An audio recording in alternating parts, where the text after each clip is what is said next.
Oh, look, sure you want to go there? I'm not afraid of anything. Okay, okay. Explicit about it. For me, morality is far simpler than some people. Now wait, you make it sounded out to be. doubtful about that. You know that, like Maybe you're the mind reader. Well, maybe.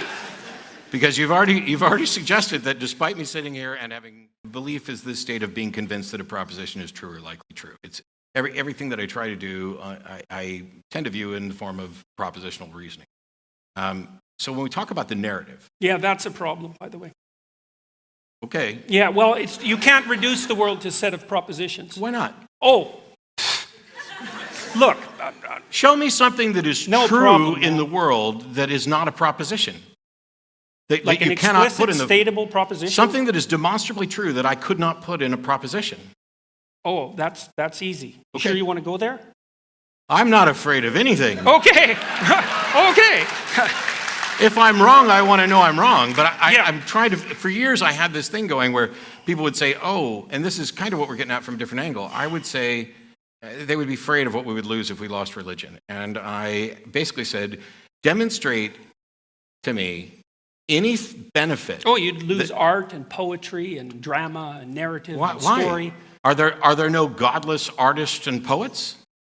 Well, there are artists and poets who think they're godless. So we might have crossed over into a problem area because no doubt.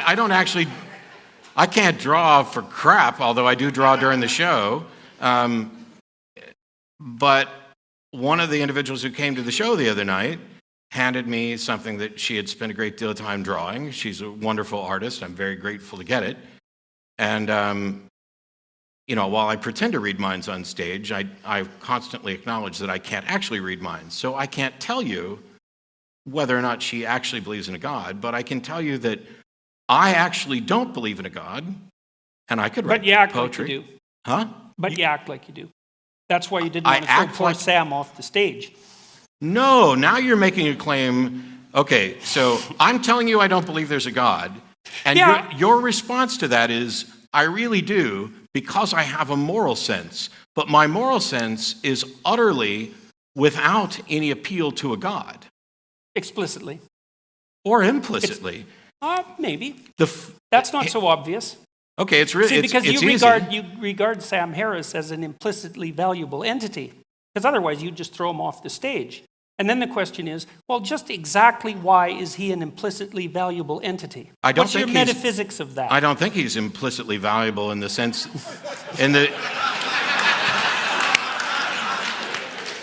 I don't think he's implicitly valuable in the sense that the universe has implied that there's something explicit about it. For me, morality is far simpler than some people. Now wait, you sounded doubtful about that. You know that, like maybe you're the mind reader. Well, maybe. Because you've already suggested that despite me sitting here and having talked about this for decades, that I don't believe in God, that I actually do because I have a moral code. But my moral code, which I was more specific. I said it was because you didn't want to throw Sam off the stage. Yes, but you didn't even attempt to ask me why I didn't throw Sam off the stage. Instead, you went to, why do you think Sam has implicit value? Because it seems that in your narrative, I'm willing that's to go the there. only justification. Well, maybe you were afraid of being punished. I think no. Oh, I think you can have a perfectly acceptable foundation for secular morality, even if it fundamentally centers around selfishness. I'd rather not be thrown off the stage. It's in my best interest to encourage that sort of understanding in others, and therefore I will not throw him off the stage. I would rather not have my stuff stolen, and it's in my best interest to encourage others not to do that, so I will not steal stuff, and I will work with others to ensure that the people who steal stuff are punished. It is in a virtually pragmatic moral system. Why do you think it's not in your best interest to have stuff stolen from you or to be thrown off the stage? Why is it not in my best interest? Yeah. No, you don't get to think, oh, that's self-evident. It's like nothing's self-evident to the skeptic. Let's keep that in mind. Oh. Well, so Because if we're going to get skeptical here, we might as well go all the way to the bottom. So for Sam and I, the foundations, and we're not the only ones, but I tend to reference Sam just because if I say this, then somebody will say, well, that's exactly what Sam Harris says, except that, I was given this lecture before he wrote his book. But his book is better than my lecture, so read his book.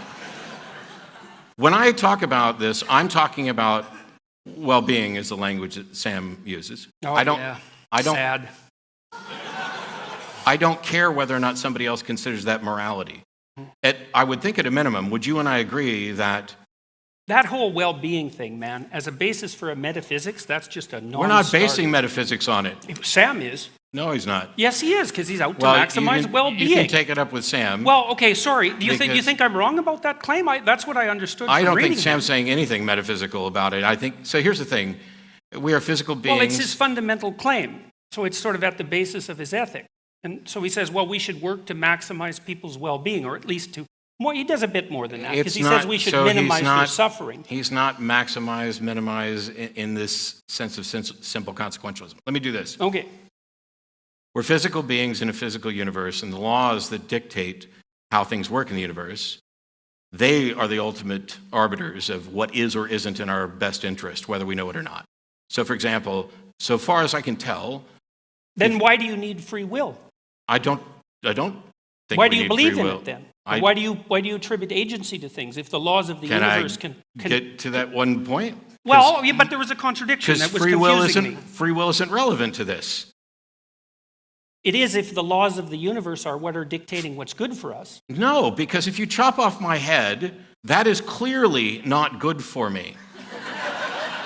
And it doesn't matter whether it was an act of free will or if it was my lawnmower. It's clearly not good for you because you think you're valuable and worth preserving. Yes. Okay, that's the issue. Why do you think you're valuable and worth preserving? Because I am the descendants of people who thought they were valuable and worth preserving, and the ones who didn't think that have killed themselves.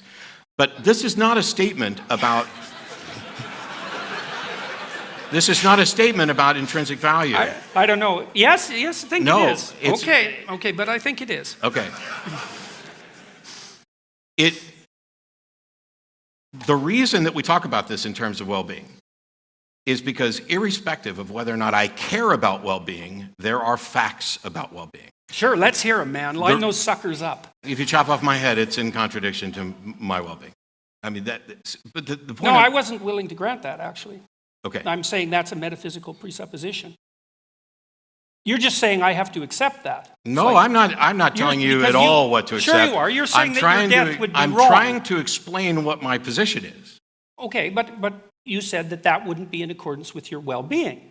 Okay, that's a metaphysical statement or philosophical statement. It's not an obvious fact. That chopping off somebody's head is contrary to their well-being. It depends on how you define well-being. Sure. Yeah, but it matters. But if you define well-being as this glass of water, we're no longer talking about the same thing. Well, you can define well-being. That's fine. That's what I'm waiting for. This is what I'm... Well, you can't do it.